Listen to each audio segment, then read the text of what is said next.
a Alicia Ramos González.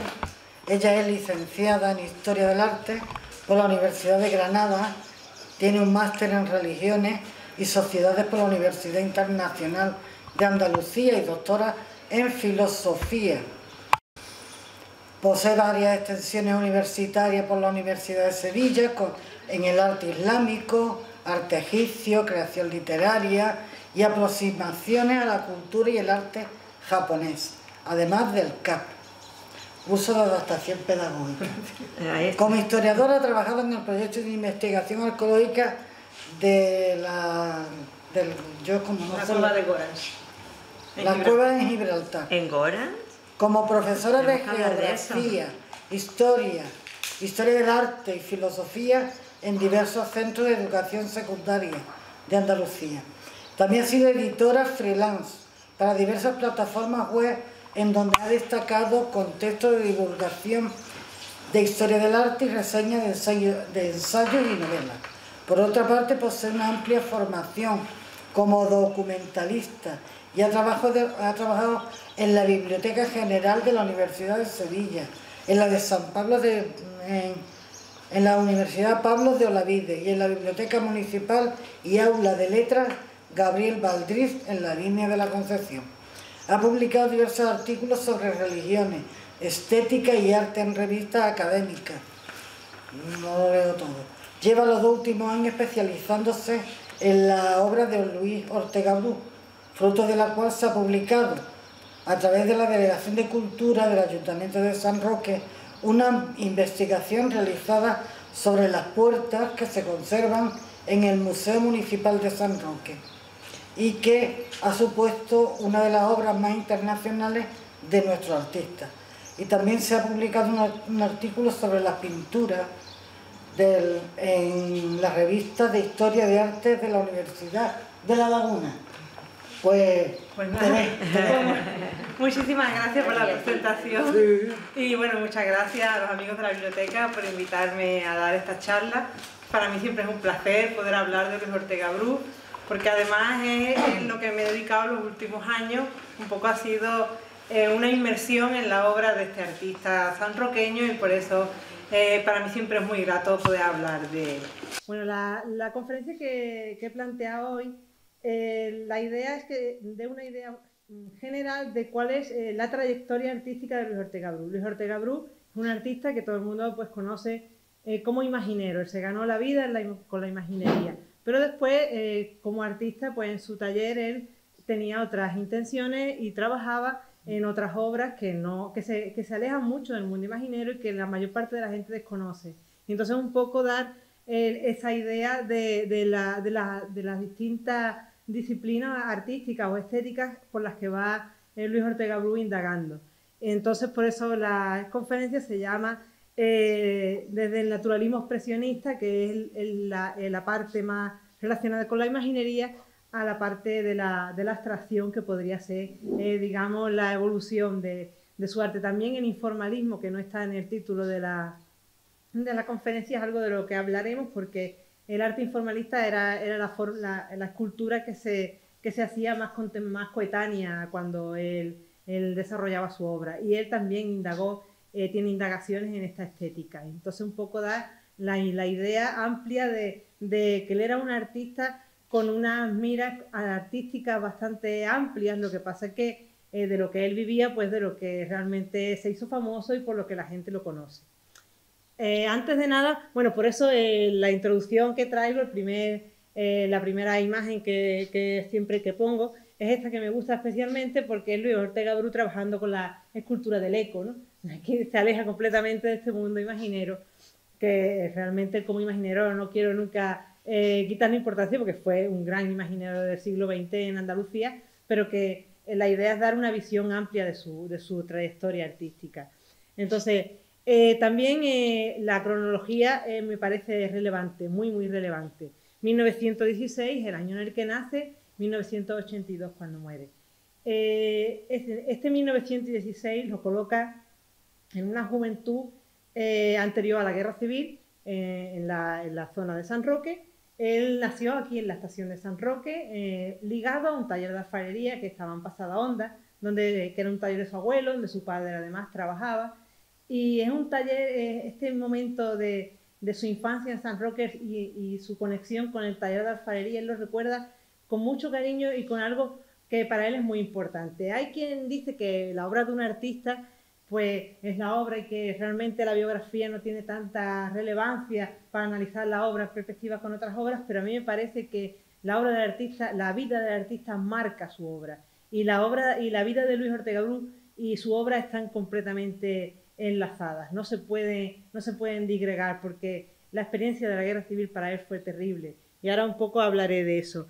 He traído un texto que es un texto que de una entrevista, esto es una frase que él dijo en una entrevista, ¿no? Dijo: de tanto trabajar, haciendo alusión a esa infancia en Pasadaonda, ¿no? De tanto trabajar con el barro llegué a tener tal confianza que me resultaba facilísimo hacer con ellas cosas con alma. Estas cosas con alma, este es el principal interés que él tiene como artista, hacer cosas con alma. Él no repite en el mundo de la imaginería, además, que es un mundo muy trillado en el que desde que se establecen los tipos iconográficos en el siglo XVI se van repitiendo la misma forma. Él es un innovador, él quiere hacer cosas con alma, quiere hacer cosas que conmuevan a la gente, y por eso esa obra imaginera es tan especial, porque a la gente nunca la deja indiferente. Su obra tiene una potencia que ya desde la infancia está diciendo, bueno, esto es una frase que dijo de adulto, ¿no? En la perspectiva que él tiene de su trayectoria artística, él que está haciendo cosas con alma, que está haciendo cosas que tienen significado, que no son obras vacías. Y entonces, un poco esta es la idea. Después del taller de Pasadaonda, ¿no? Digamos, donde él comienza a usar el barro, quiero dar un poco una pequeña perspectiva biográfica, pues él comienza a estudiar en la Escuela de Arte y Oficio de la Línea, un año nada más, y en la Escuela de Dibujo de José Domingo de Mena también estuvo unos meses, creo, un verano o así, y después comienza la guerra. En 1936 él era muy jovencito, y es el comienzo de la guerra civil. La guerra civil para él fue algo muy dramático y muy duro. En los primeros días de la contienda, su madre desaparecen, fue asesinada, nunca más se supo de ella. Entonces, él pierde ahí a su madre, pero es que él fue al frente con su padre. Y estando en el frente, cuando la guerra acaba en el 39, la idea que les dan es que si no han cometido delitos de sangre pueden volver a San Roque. Y ellos vuelven. Y aquello no fue así exactamente. Su padre fue condenado a muerte y fusilado, y él fue a la cárcel. Estuvo 3 años y 6 meses en la cárcel. El expediente penitenciario lo tienen en el archivo de Cádiz, y estuvo, como digo, 3 años. Sumamos los 3 años de la guerra, más los 3 años y 6 meses de la cárcel, son más de 6 años. En la juventud, eso marca a cualquiera realmente. Eso fue algo durísimo. Entonces, él, haciendo alusión a la guerra, siempre dirá que la guerra le produjo un desgarro muy grande. Y siempre dirá que su obra imaginera, sus Cristos, el sufrimiento que se ve en las imágenes, forma parte del desgarro que la guerra produjo en él. Por eso es tan importante esta experiencia que para él fue vital y que marca toda su trayectoria artística, sobre todo como artista imaginero, porque en el sufrimiento que va relatando en los Cristos, en las imágenes de la Semana Santa, ese sufrimiento digamos, a él le da esa temática, a él le da rienda para hablar de su propio sufrimiento. Por eso es una obra tan importante, y llegó, yo creo, que a ser tanto como imaginero, porque su obra jamás deja indiferente. Entonces, vamos a ir pasando un poquito por lo que es la trayectoria estética, ¿no? De las diversas estéticas por la que va transitando. La primera de ellas, en el mundo imaginero, que es por lo que voy a empezar, pues el naturalismo, ¿no? El estilo naturalista, que representa a los Cristos, al sufrimiento de Cristo, de la Virgen llorando y tal, los Cristos azotados, los que se ve la sangre. Realmente esta estética que se inaugura en el Renacimiento, y que, digamos, es el origen de la imaginería, tiene una intencionalidad de que sea naturalista. La intencionalidad es que este misterio de Cristo llegue por empatía a la gente que lo ve. Cuando la gente ve la imagen, siente el sufrimiento por empatía. Entonces, interesa en el Renacimiento que estos Cristos sean de una forma naturales, que haya un estudio anatómico, que haya realmente sangre, mientras que en las épocas precedentes, por ejemplo en el gótico, siempre todas las esculturas de imaginería son muy rígidas, ¿no? La Virgen mira para el frente, el niño está en las piernas, pero no mira a la madre no tiene una mirada maternal. Todo esto hace que se convierta en un arte frío, que la gente no empatice de forma sentimental. Y esto es un mensaje sentimental del cristianismo que comienza a acoger a la gente para que sienta el misterio de Cristo y el misterio del cristianismo desde el Renacimiento de una forma íntima, de una forma sentimental. Digamos que esto es un programa iconográfico, ¿no? Y esta estética es la que se impone en el Renacimiento. A partir del Renacimiento se va desarrollando en el Barroco, llega hasta el momento hasta el siglo XX, donde se va manteniendo en la Semana Santa este tipo de imaginería que sigue esta estética que es naturalista. Cuando Luis Ortega Bru se encuentra con esto, ¿qué es lo que hace? Aquí he traído unas cuantas imágenes. Y este es el Cristo de la Buena Muerte, este rostro primero. Ahí él, para conseguir esa estética naturalista, escoge el rostro de una persona que conoce del taller de Pasadaonda.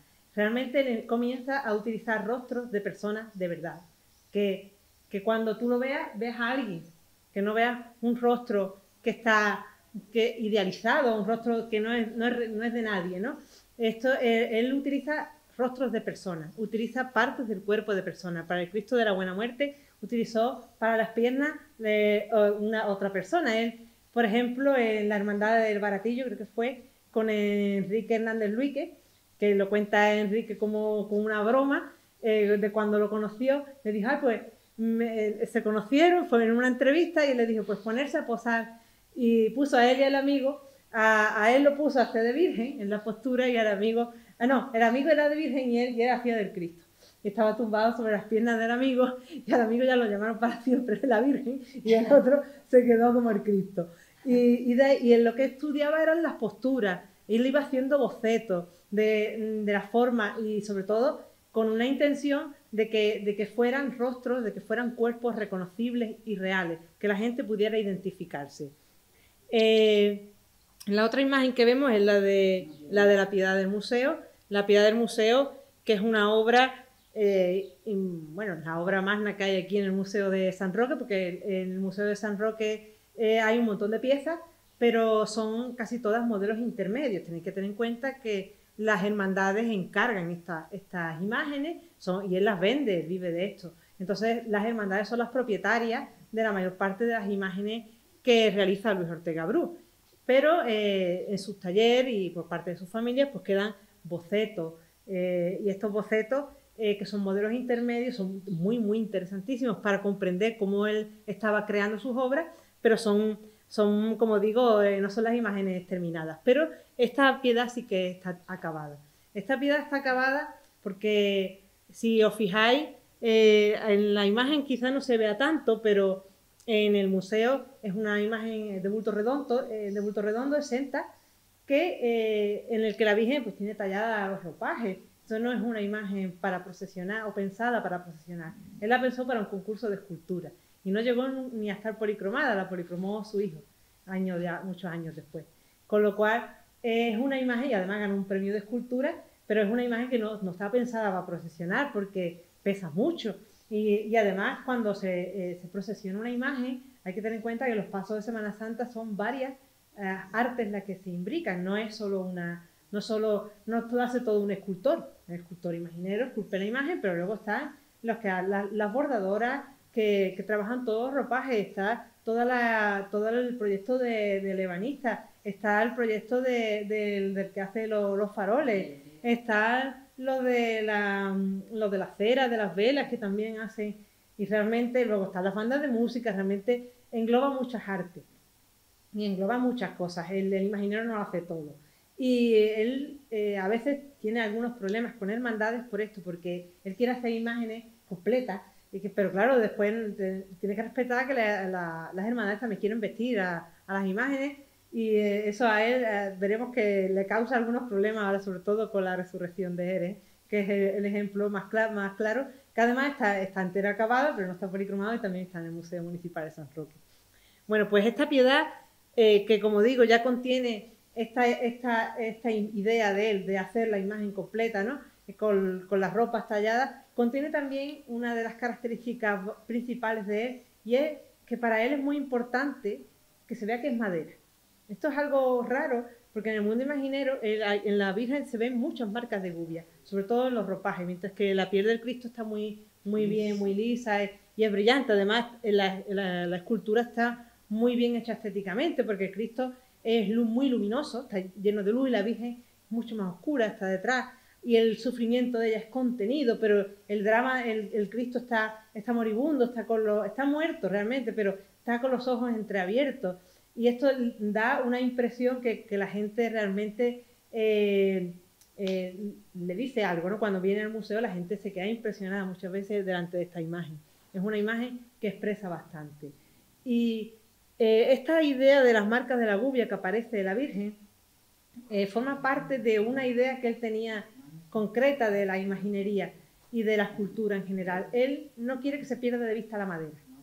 Y esto es algo raro, y en la Semana Santa tampoco es algo que guste, porque, como digo, estas imágenes de Semana Santa tienen que parecer reales, tienen que causar una empatía. Cuando se ve las marcas de una gubia, pues ya se pierde ahí un poco el hechizo, ¿no? Entonces, generalmente las esculturas de Semana Santa después van estucadas, y en ese estuco sobre él se policroma, porque además la madera pues se chupa la pintura, no es una cosa, las absorbe, es una cosa porosa. Entonces necesita una capa previa, una imprimación que haga que no se pase a este segundo, o sea, pues que los colores luzcan. Pero Luis Ortega Bru pues había pensado, por ejemplo, en el caso de la Resurrección, que es una de sus últimas obras, él había pensado una imprimación a base de lacas y óleo, que no sabemos si hubiera funcionado, que permitía que se viesen las marcas de gubia, para policromar encima, pero que se siguieran viendo. Y esto, por ejemplo, lo va a conectar mucho con la obra informalista, que digamos es donde él va a acabar expresando esta cosa estética que tiene él por la materia. Él tiene un amor porque se vea la madera, y eso no lo permite, esa expresión de la madera no la permite la imaginería, pero sí la va a permitir otros estilos artísticos que veremos más adelante. La siguiente imagen que traigo, pues el Cristo de la Buena Muerte, para que se vea. Él utiliza, como digo, el rostro de una persona que conoce, el cuerpo, las piernas, pero realmente él, aunque en las entrevistas solía decir que nadie influía en él, pero ahí hay una gran influencia. Él está siguiendo una estética. Este es muy parecido de Juan de Mesa al Cristo de los Estudiantes de Sevilla. Y él estaba en Sevilla en ese momento, conocía a ese Cristo, conocía ese referente estético. Él nunca va a admitir la influencia de otros, pero realmente él sí que está siguiendo aquí una estética. Este Cristo de la Buena Muerte está relacionado con el Cristo de la Buena Muerte de los Estudiantes de Sevilla, que es una obra del Renacimiento, una obra de entre 1500 y 1600, es cuando vivió Juan de Mesa, y es una obra naturalista, del naturalismo renacentista. Entonces, de este naturalismo renacentista que hemos visto estos ejemplos, vamos a pasar a cómo un cambio que hay en él, que es lo que Andrés Luque Teruel ha llamado expresionismo. Yo no utilizo el término expresionismo porque el expresionismo hacía seca, porque se refiere a una vanguardia histórica que tiene unas teorías, un manifiesto, una serie de teorías estéticas que no concuerdan realmente con lo que Luis Ortega Bru está haciendo. Aunque estéticamente sí que hay una relación, pero a mí me parece que Luis Ortega Bru, yo lo mantengo en el naturalismo expresionista. Entonces, me parece como una terminología más adecuada, porque realmente desde este naturalismo del Renacimiento es lo que comienza a darle una preeminencia a los estados subjetivos de las imágenes que está tallando. Esta preeminencia de los estados subjetivos es algo que el expresionismo de la vanguardia tiene como intención, pero los resultados son muy distintos, no son parecidos a lo que hace Luis Ortega Bru. Y no creo que sea muy adecuado aplicarlo a la imaginería, por eso utilizo el término naturalismo expresionista, que es más amplio y que hace alusión a que de ese naturalismo que la imaginería ya tiene como estética, él da una preeminencia a la expresión de estos estados subjetivos. Aquí he traído 3 ejemplos, que son para mí 3 de los ejemplos más claros. El primero es el Caifás de San Gonzalo. Esta imagen realmente recuerda mucho al Moisés de Miguel Ángel, a lo que llamaban la terribilidad. Pero, y de hecho hay quien lo relaciona, que dirá que Luis Ortega Bru admiraba a Miguel Ángel, pero realmente es algo que no se puede demostrar. Como digo, no hay ninguna parte en la que él diga que Miguel Ángel ha influido en su obra. Y Luis Ortega Bru solo una vez consiguió una beca que era para estudiar fuera de España, arte y tal, y la consiguió, creo que relacionada en San Roque, y desde la falange local se la denegaron. Entonces él al final llegó a tener prohibido salir de España, yo no sé si toda su vida o no, con lo cual nunca sale de España. Al no salir nunca de España, y en la época en la que él está haciendo estas obras, en los años 50, 60, la obra de Miguel Ángel no la vio nunca en persona. No estuvo nunca en Italia y nunca vio esas obras. Y si la vio fue en imágenes. Y las imágenes de aquella época no es ahora Google, que tú ves la imagen a color, que la ves desde puntos de vista. No, sería una filmina, sería unas imágenes, porque además en blanco y negro principalmente. Después probablemente conseguiría un color, pero realmente él no pudo tener un conocimiento de la obra de Miguel Ángel como para que fuera alguien que influyera mucho, como Juan de Mesa sí lo pudo tener porque estaba viendo la obra de los estudiantes en Sevilla, porque él vivía en Sevilla y estaba viendo las obras que allí había. Y entonces sí los podía usar como referentes directos, pero una obra que estaba en Italia como referente directo no la veo, pero realmente sí que hay una similitud y esa mirada severa del Caifás, digamos, es el primer paso porque es muy expresiva, pero todavía no ha deformado los rostros, ¿no? El Caifás todavía es un rostro, pero es un rostro real, de alguien enfadado, ¿no? Pero de alguien no enfadado, sino severo, ¿no? Pero, por ejemplo, la siguiente imagen, que es uno de los sayones que azotan a Cristo, tiene el rostro ya completamente deformado. Ahí ya sí hay un expresionismo realmente. Ahí hay una preeminencia. Los romanos, para él, en mi interpretación, representan el mal. Están azotando a Cristo y la maldad ha deformado el rostro completamente. La maldad del romano, y he buscado las imágenes, pero al final no las he puesto porque las imágenes de los sayones acabados, finalizados, que están en Manzanares. Estas obras de Manzanares en Google y en las imágenes que encuentro por ahí son unas imágenes de muy mala calidad, no se ven bien. Y conozco a gente que ha ido a Manzanares y parece que es de difícil acceso porque están como en un garaje, no están expuestas en ningún sitio. Tienes que hablar con alguien de la hermandad que te la enseñe y tal, pero la gente me dice que dan miedo realmente cuando están acabados y policromados, que son unos rostros terribles los de los dos romanos. Y entonces, como las imágenes no se veía bien, pues he traído el del museo, porque el del museo realmente se ve bastante deformado y además se ve mucho más claro que las otras imágenes que no tenían tanta calidad. Aquí ya esta deformación de los rostros, esto ya es una tendencia en la que él, el estado subjetivo de la imagen, del personaje que está en la imagen, es el que tiene una preeminencia. La maldad del romano ha deformado su rostro. Esto ya se aleja del mundo naturalista, se aleja mucho de la imaginería clásica, pero es algo que impresiona y algo a través de lo cual él se hace muy famoso y se hace conocido y se hace con muchísimos admiradores de su obra, porque a la gente no lo deja indiferente. Siempre, por eso él revoluciona en cierto modo el mundo de la imaginería. El siguiente cabeza que vemos, que es otro romano, es este de la resurrección de Jerez. Ahí hace también, en pos de este expresionismo, en pos de esta idea de que el romano es malvado, porque además siempre utiliza los que están siempre más feos, deformes, son los romanos.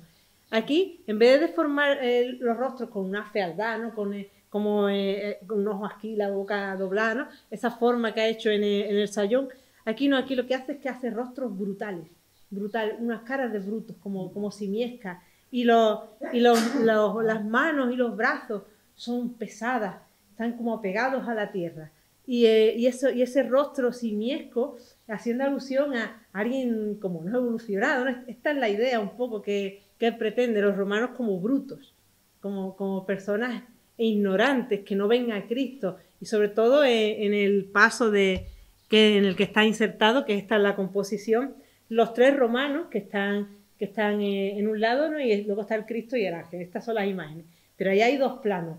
El plano terrenal en el que los dos romanos están dormidos a la verdad de Cristo. Cristo está resucitando y ellos no lo están viendo, están dormidos a la verdad. Son pesados, tienen los brazos gigantes, y cae hacia el suelo, ¿no? Esos brazos que están cayendo en ese sueño al suelo, que además son muy pesados. Lo que están haciendo es una idea de lo apegado a lo terrenal, apegado a la tierra, la ignorancia del que no ve, del que está dormido a la verdad, y representa un plano terrenal frente al fondo, que hay un plano celestial, ese plano celestial en el que está el Cristo y el ángel, que los dos son estéticamente bellos, que caminan con los pies hacia adelante, en una postura de victoria, y que, digamos, se contrapone a ese plano terrenal, un plano celestial que está contrapuesto al terrenal. Ahí está creando una escenografía.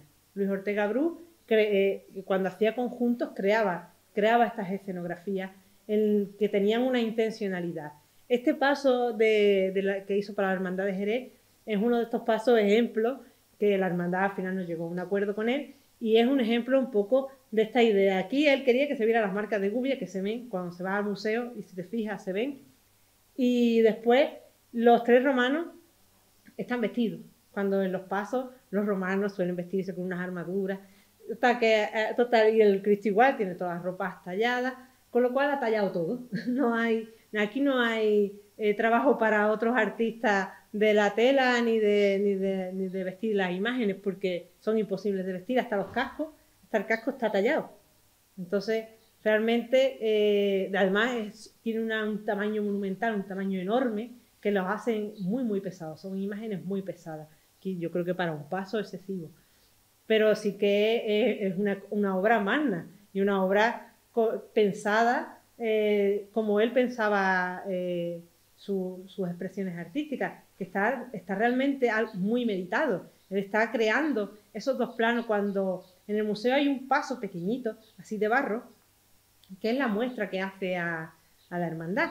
Y ahí ya, en ese, que es una coronación de Cristo, la coronación de espina me refiero, está el Cristo, está ya la escena con los romanos brutales, tal, el Cristo todo en chiquitito en barro. Él trabajaba muy bien el barro, es muy interesante de ver, y eso es lo que él presenta a la hermandad, y ahí ya ha creado toda la escenografía. Y si la hermandad pues la quiere, pues entonces él la desarrolla. Pero él trabaja siempre, si trabaja grupos de imágenes, trabajando con una escenografía pensada y que sea impresionante. Esa de la que está en el museo pequeñita, no sabemos ni siquiera qué hermandad se la pudo ofrecer, pero si la hubieran cogido, sería la primera coronación de Cristo con la coronación de las espinas, en la que el Cristo está levantándose. En todas esas es el Cristo de la Caña, realmente, siempre está el Cristo sentado. No hay ninguna en España que esté de pie hasta los años 90, 96 o por ahí, que ya hay una que está el Cristo de pie, pero esta es única porque el Cristo lo que está es levantándose, pero está más de pie que sentado. Y eso era iconográficamente algo muy extraño.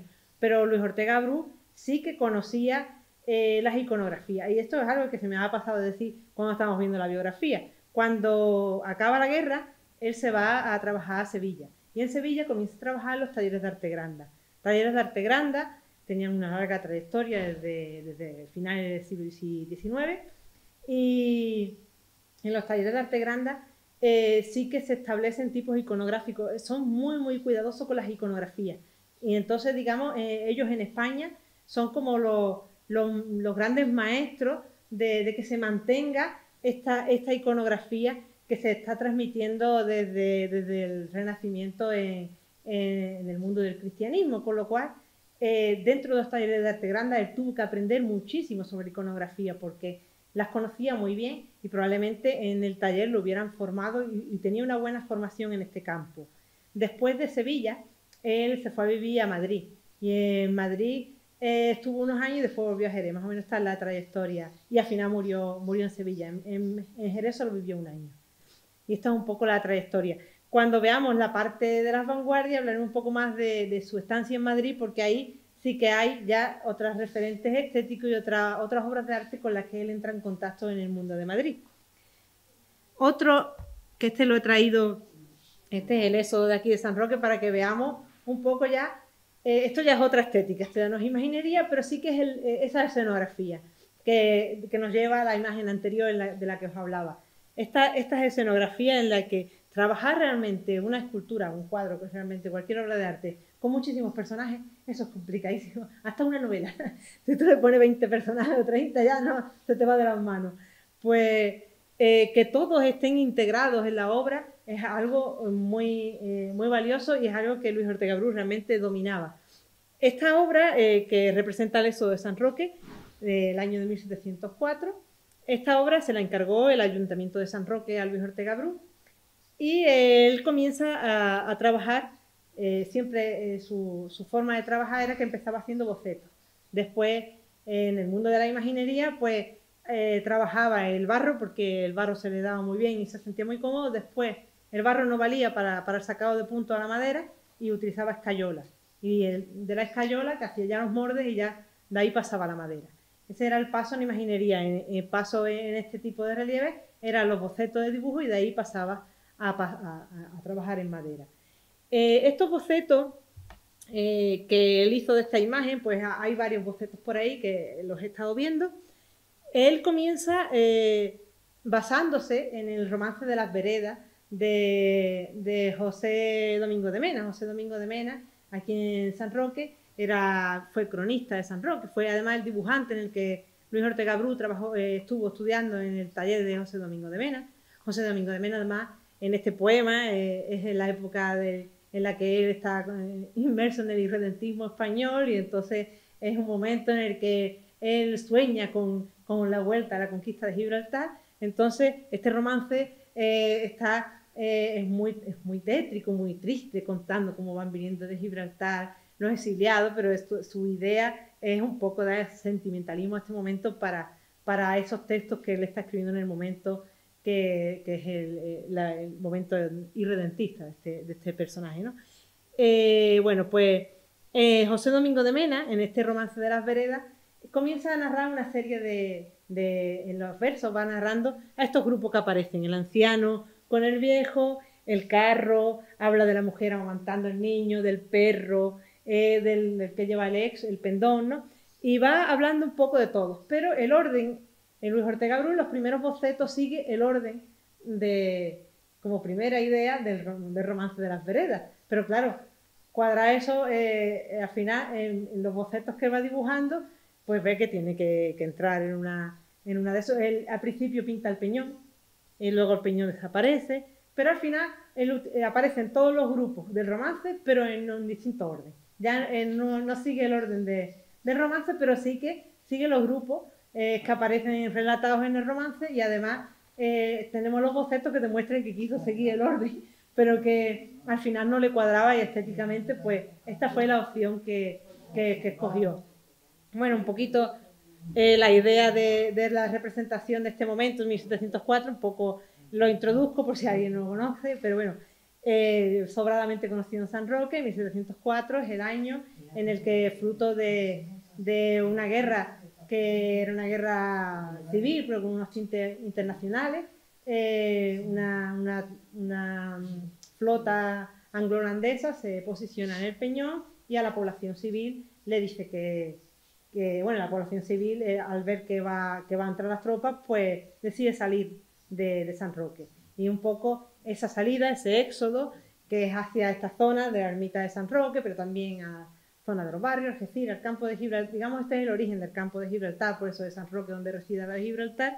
Pues este momento es el que pretende representar, y por eso aparecen los símbolos principales de la ciudad de San Roque. En esta escenografía él tiene muy en cuenta, como sanroqueño que era, cuáles son los símbolos que la población de Gibraltar necesita seguir manteniendo en el exilio. Y esos símbolos son las imágenes que están en el paso en el carro, que son las imágenes de Semana Santa, esa Virgen de los Remedios que era una Virgen de los Remedios la que se trajeron, pero que cambia de vocación, porque allí en Gibraltar adoraban a la Virgen Santa María de la Coronada, y entonces, como no se consiguen traer a Santa María de la Coronada, se traen los remedios, pero la cambian de vocación, porque los símbolos son muy importantes y necesitan una continuidad en el exilio.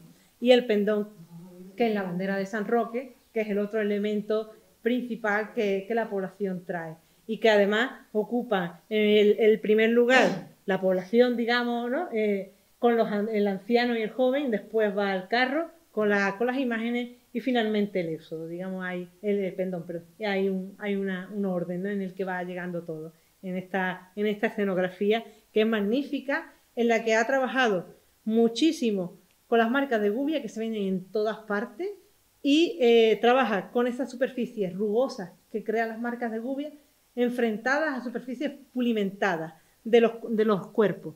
Los cuerpos, toda la piel siempre es pulimentada, mientras que los ropajes son todos con marcas de gubia. Juega con superficies pulimentadas y superficies rugosas, y crea, desde luego, las superficies pulimentadas atraen la luz, son brillantes, mientras que las otras son mucho más oscuras, y va haciendo un juego de luces y sombras que es bastante interesante.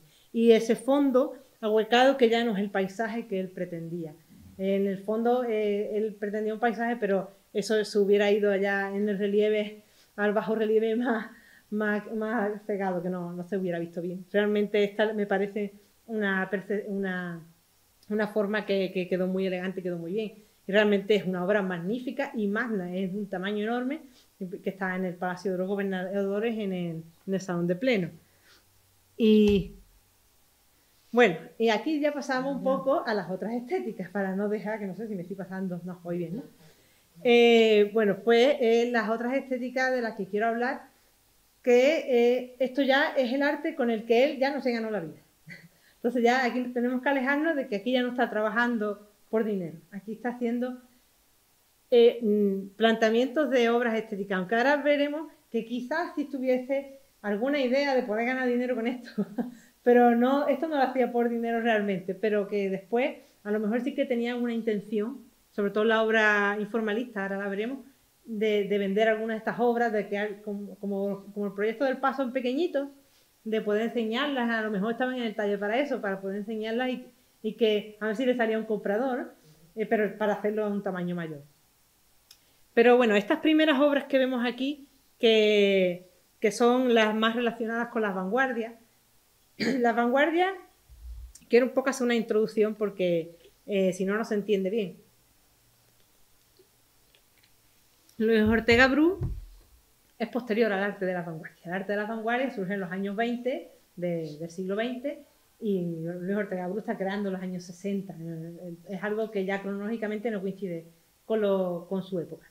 Pero el arte de vanguardia, además, es un arte rompedor que surge, como digo, a principios del siglo XX, que surge en un momento de crisis del arte, en una crisis muy importante que se está dando porque, por ejemplo, el mundo de la pintura, pues frente a las revoluciones tecnológicas del vídeo, de la fotografía, pues si tú ya puedes hacer un retrato de una persona, ¿para qué le va a encargar a alguien que te la pinte? ¿No? ¿Para qué quiere un retrato de una persona pintada si puedes tener una fotografía que te la muestra tal cual es?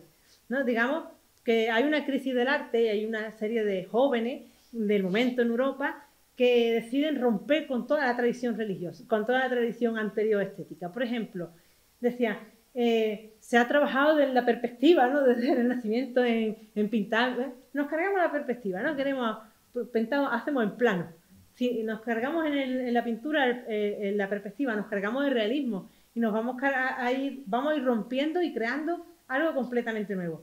Estas vanguardias son bastante irrespetuosas e insultan al arte del pasado, no tienen ningún respeto por lo que se había hecho, y comienzan a trabajar a través de una serie de manifiestos, digamos teóricos, estéticos, que decían cómo tenía que ser un poco la estética. Estos manifiestos, por supuesto, Luis Ortega Bru no los conoció, vamos, segurísimo, porque él no, ni está en ese mundo de la vanguardia y es muy posterior y no creo que tuviese un interés académico. El artista, generalmente todos los artistas son artistas, ¿no? No son teóricos de la estética ni están investigando sobre un pasado, aunque ahora mismo en el mundo de las bellas artes sí que hay mucha gente que ya tiene una perspectiva de estoy trabajando en esta línea y tal, pero muchas veces los artistas son artistas y no tienen por qué tener un conocimiento teórico. Y como digo, Luis Ortega Bru seguramente no conocía para nada estos manifiestos de las vanguardias ni le interesaban. Por ejemplo, aquí he traído casos de surrealismo y cubismo. Él utiliza esta estética de la vanguardia, la utiliza claramente. Él ve estas obras porque ya eran famosas en los años en los que él vive y las ve y les parecen interesantes y comprende muy bien qué es lo que pretendía y en qué consistía la estética. Entonces, el surrealismo, por ejemplo, y el futurismo también, que es el que yo escribo la imagen del eco. Esta escultura del eco es una escultura muy especial, que tuvo un significado, esta sí que tuvo un significado muy, muy profundo para Luis Ortega Bru, porque la repite en dibujos, he traído ahí algunos dibujos en las que se ve cómo utiliza estas ondas del eco. Estas son las ondas del sonido, pero no son las ondas del sonido expandiéndose, es el sonido que vuelve, porque es el eco. Entonces ahí hay un juego que no se sabe bien qué era lo que pretende, pero sí que es algo que se aleja de lo racional, se aleja de una representación racional, es algo más relacionado con lo interior, con lo onírico, con el inconsciente, con algo interno. Por eso yo lo ascribo al surrealismo, porque el surrealismo es una estética de vanguardia que hace alusión a todo aquello que la razón estaba, digamos, entiende que la razón oculta la verdad. Entonces intenta ir más allá de la razón, indagando pues en los sueños, en los símbolos interiores y en esa interioridad de las personas, también en el inconsciente, en lo que no vemos, pero que está dentro de nosotros. Y entonces esta es una imagen realmente interior. Este eco es algo interior, yo lo veo, lo interpreto en esta línea. Las otras dos imágenes, que son una Virgen y un Cristo, son claramente cubistas. Están aquí ya, la perspectiva en el cubismo desaparece, comienza a representarse las imágenes de distintos puntos de vista, de frente, de lado, ¿no? Los rostros se ven de frente, de lado, desde arriba, desde abajo, realmente se pierde la perspectiva y aparecen los distintos puntos de vista, ¿no? Y también se geometriza las imágenes, se vuelven facetas. Y entonces, pues, el Cristo, por ejemplo, está dividido en una faceta. Este Cristo fue se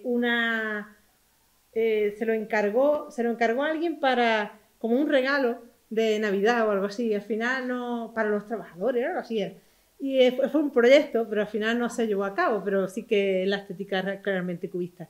Y la Virgen que está en el centro es muy, muy interesante porque va jugando con los huecos vacíos. Si veis el interior de la barriga está vacía, el interior de las manos va jugando con una forma de una mandorla y todas las imágenes, ¿no? La mandorla es el exterior y después la de las manos es una mandorla interior, es muy, muy interesante, muy bonita y va jugando un poco con vacíos, con espacios vacíos, con espacios rellenos y con espacios geométricos. Entonces pues también se escribe esta estética, pero él está usando él no pretende hacer algo cubista, él está usando este arte de la estética como medio para expresar lo que en ese momento quiere hacer. De hecho, la Virgen y el eco son imágenes que ni fueron encargos que sepamos ni nada. Estas son imágenes que él hizo porque quiso. Yo sé que el Cristo sí que respondía a una intención económica, pero las otras imágenes no. Y luego el futurismo fue otra de las vanguardias. Esta sí, esta imagen, esta pieza sí que la hizo con una intención económica. El futurismo es una vanguardia que pues pretende introducir en la estética de lo que, pues en la estética del arte, en las máquinas. Si ya tenemos máquinas, ¿por qué no representarlas? ¿No? Nos vamos a estar haciendo paisajes como si fuera hace 40 años, 50 años donde no hay coches, ¿no? Ahora tenemos que meter los coches.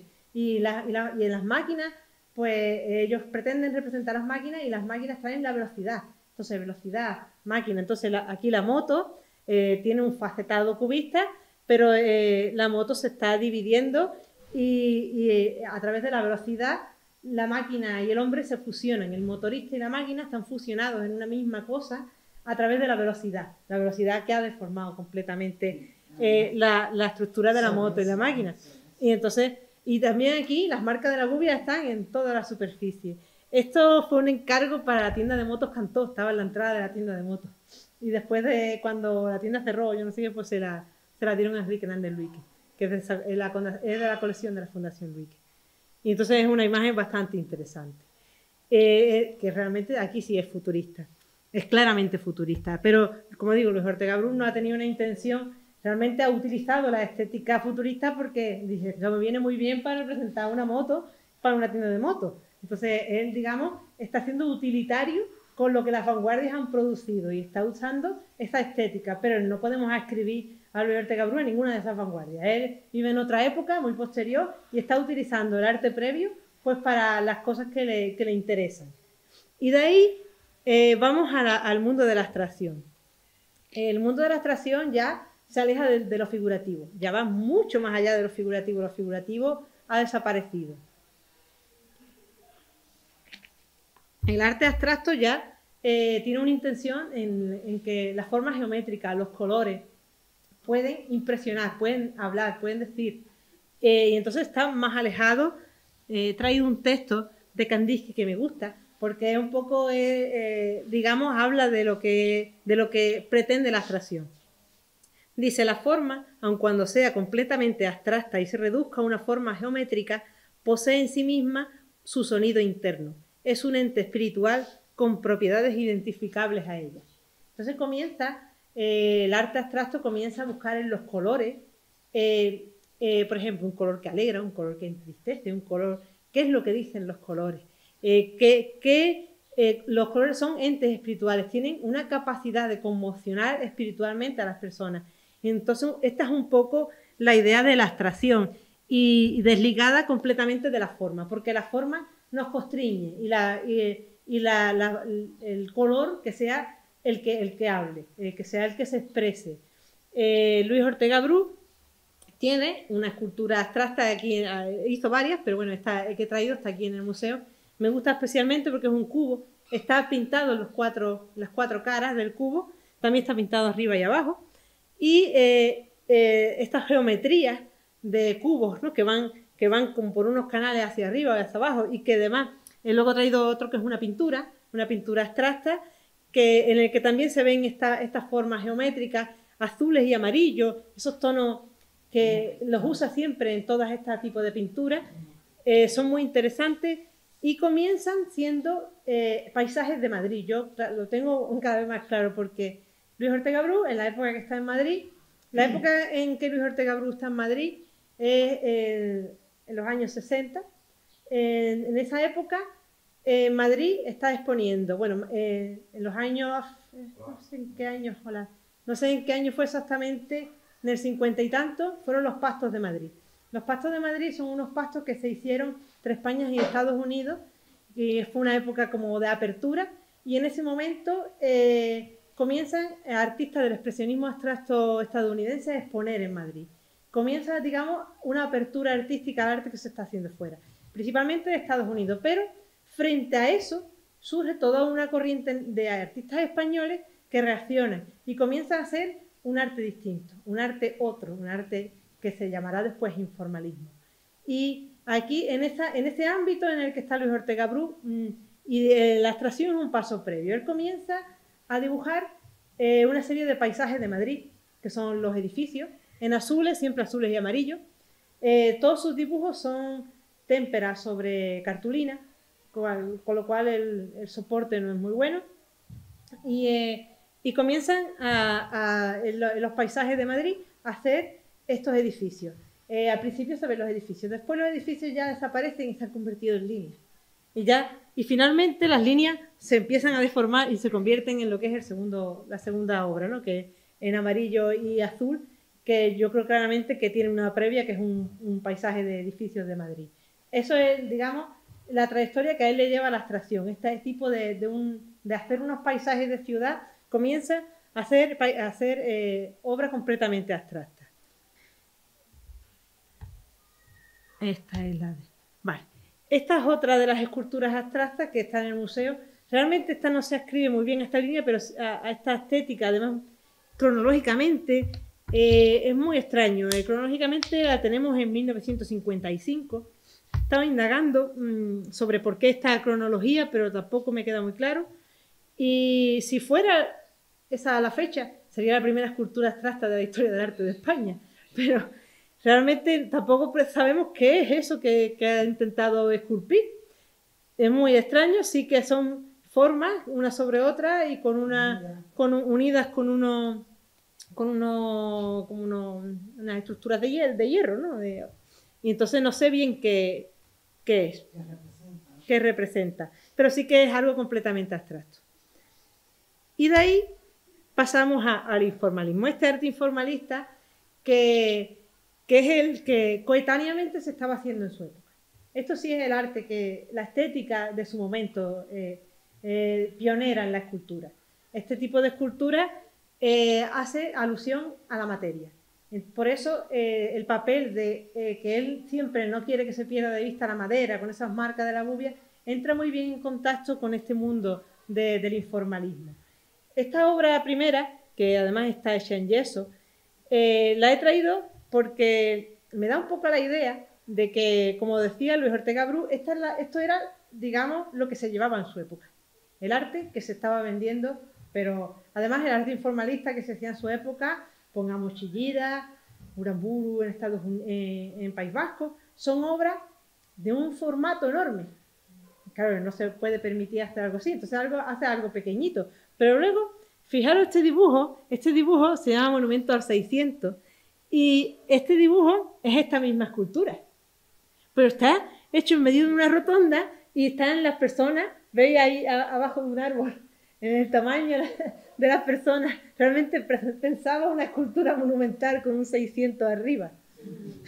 Realmente, a lo mejor sí que tenía pensado que esto podía ser algo grande y lo había hecho un chiquitito, porque la obra que tenemos es de este tamaño. Pero fijaos, ese dibujo ahí está dando una indicación de que a lo mejor él sí que pensaba hacer algo de un formato mucho mayor y a lo mejor que esto pudiera ir en una rotonda o en medio de una plaza, pero no se sabe muy bien. De todas formas, este tipo de esculturas que indagan siempre tienen, quiero explicar un poco el concepto de informalismo. El concepto de informalismo lo acuña en España Juan Eduardo Cirlot, que es un crítico de arte, y lo acuña para referirse a la obra de Antoni Tàpies. Y además basándose en un texto que se llamaba El arte otro en francés de Michel Tàpies, que era un texto en francés, en el que lo adapta para España. Cuando él empieza a escribir estos textos sobre Antonio Tàpies, comienza a hablar de informalismo, comienza, digamos, a establecer, el crítico de arte, digamos, es el que establece una estética. Y una serie de escultores comienzan a hacer obras en esta línea.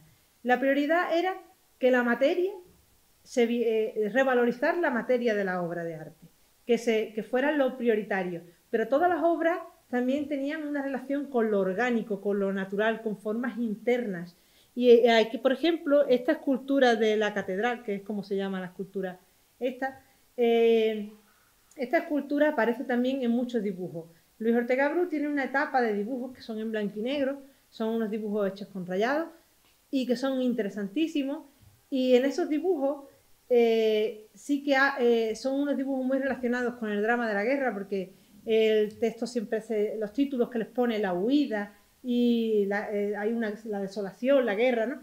Y siempre son estas formas, unas formas orgánicas entre árbol, entre piedras, apegada a una tierra que se resquebraja con paisajes desérticos, desoladores.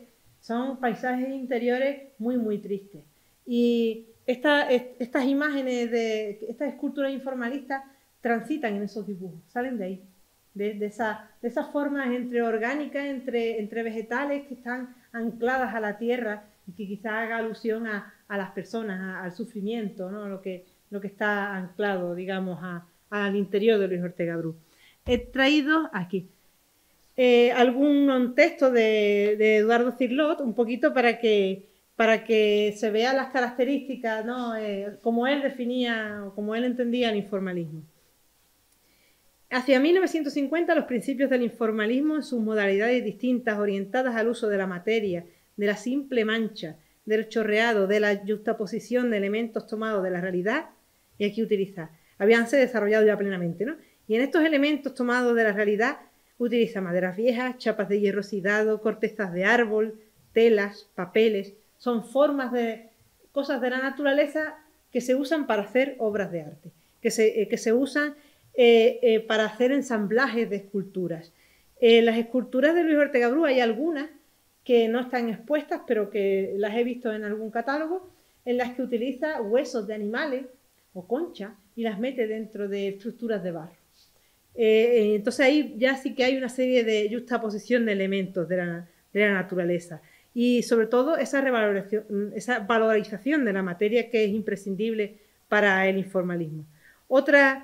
En el otro texto habla, dice, la huella del hombre, la comunicación más exasperada de la energía de la materia, la emoción del espacio en sí, la movilidad latente de las masas y de los campos materiales que parecen imantados y poseídos a veces por extraños tropismos, el contraste entre la superficie relativa de la obra y la absoluta, el simbolismo de las estructuras o formas interiores y el de las texturas, cuya gama podría equipararse en cierto modo a la ya explorada desde siglos de los colores. Todos ellos son los factores fundamentales de la creación informalista.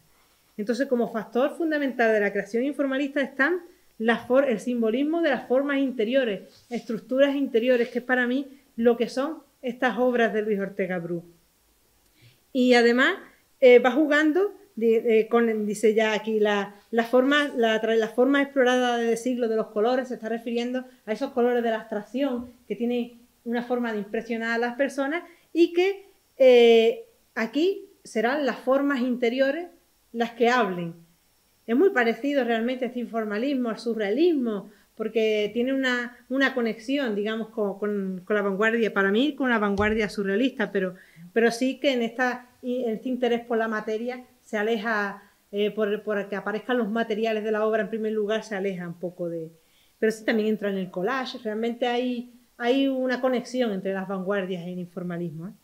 Bueno, aquí tenemos diversas obras de Luis Ortega Bru, la tercera, que se llama Aves, un ensamblaje de 3 piezas, con lo cual es interesante. La primera, pues en cada cara está tallada de una forma y es también algo óseo, algo vegetal, una forma, no sé muy bien, pero sí que tiene una cosa orgánica. Y la segunda también es algo como horadado por la erosión. Siempre va jugando con unas formas que son orgánicas realmente, que tienen una intención, o sea, tiene algo con la naturaleza.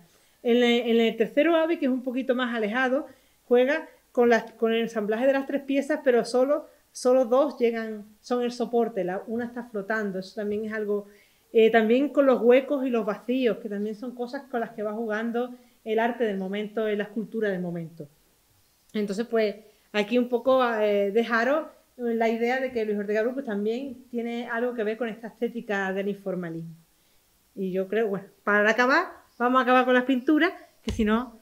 Bueno, aquí estos son los paisajes de Madrid, que el segundo es en el que se ven los edificios, claramente. Se ven los edificios claramente y de pronto ya los edificios desaparecen, toman prioridad las perspectivas, toman prioridad esas líneas rectas por las que empiezan a transitar pues cubos, ¿no? que van como flotando en un movimiento que podría ser ascendente. Y un poco esta es la idea de cómo surge todos estos cuadros, todas estas pinturas las está haciendo en los años 60. Con Luis Ortega Bru no podemos ascribir una estética concreta de él a una época cronológica, porque a la misma vez está haciendo las cosas de Semana Santa. Él es un artista polifacético, en cada momento de su vida pues está indagando distintas cosas, pero a escribir, por ejemplo, este arte abstracto de los paisajes de Madrid y tal, después lo vuelves a encontrar al principio y después con diferencias de 20 años. Entonces realmente ha empezado a hacerlo en un momento y después en otro momento de su vida ha vuelto a hacer lo mismo, o a hacer algo parecido abstracto, pero no hay una época abstracta de Luis Ortega Bru, sino que esto es algo que va transitando a lo largo de su vida, además alejado del mundo de la imaginería. Con lo cual es algo que, bueno, todos estos dibujos son dibujos que ya son obras pictóricas independientes, no son bocetos de las obras. En estas dos, esta imagen primera del Peñón, si veis, es el eco. Es el eco. Es el eco lo que está representado. El eco y, en primer lugar, una imagen como la de la catedral. Que este tipo de imágenes, por eso os digo que son imágenes interiores que tienen una importancia para él. El eco suele llenar los cielos en las obras pictóricas. La siguiente obra, que se llama Contemplación de lo Infinito, es bastante simbólica, de un simbolismo impresionante. Ese personaje que está arriba del acantilado tiene también unos arcos circulares que podrían recordar al eco, pero después en el espacio abajo inferior, el cielo, también está lleno de esos arcos. El sonido que reverbera, no sé si es la verdad de Cristo, o no sé bien a qué hace alusión, pero sí que es algo interior y que es una imagen que para él tenía una gran importancia simbólica y personal. Aquí estamos ya en el ámbito de lo más íntimo de Luis Ortega Bru, y además esto seguro que esto sí que no lo hizo, son cosas que hacía por propio interés. Esto no lo hizo para vender ni con ninguna intencionalidad, simplemente era un medio de expresión de su sufrimiento interno, de su vivencia, de sus experiencias vitales y de sus inquietudes artísticas, porque aquí también hay un interés por la representación artística. Y la última, digamos, que traigo, sí, porque ya son las 7:30, es la del Éxodo. Pero este boceto, este no es el boceto. Los bocetos que él hace, que manda, porque algunos de ellos los manda aquí al ayuntamiento para que le den el visto bueno, son a lápiz. Y aquí no ha hecho nada a lápiz, esto ya es una obra pictórica independiente que no es un boceto en sí. Esto es basándose en la escultura que él ha hecho del eco o que tiene planteado hacer, pues hace este dibujo. Este dibujo además, que si os fijáis, además que tiene el peñón, es interesante ese personaje con los brazos abiertos que está en el fondo del cielo, que es bastante interesante, que podría ser Cristo, no sé lo que es, y esos círculos concéntricos que están en el cielo, que también hace alusión al eco y que tienen espinas, son coronas de espinas. No sé, también puede ser, yo creo que sí, que es como unas coronas de espinas que hace alusión al sufrimiento del pueblo que en el exilio o algo así. No sé, podría interpretarse en esa línea, pero eso ya es interpretación artística realmente, no es una forma de ver la obra, pero es bastante interesante. ¿Cómo pone al fondo el peñón y se ve ahí? Sí. Muy bien. Es muy bonita este dibujo. Un colorido. Y siempre utiliza estos colores, azules, amarillos, no se sale verdoso, algunas veces rosado, no se sale mucho de la gama. Pero después tiene, en sus creaciones pictóricas, tiene cosas muy, muy distintas. Tiene unos paisajes de ciudades que son más relativos, o yo los interpreto más como fauvistas, y que son paisajes de ciudades siempre desiertas. Son muchas ciudades, calles, los árboles, las calles vacías, pero nunca hay nadie nunca ha caminado, siempre son ciudades vacías.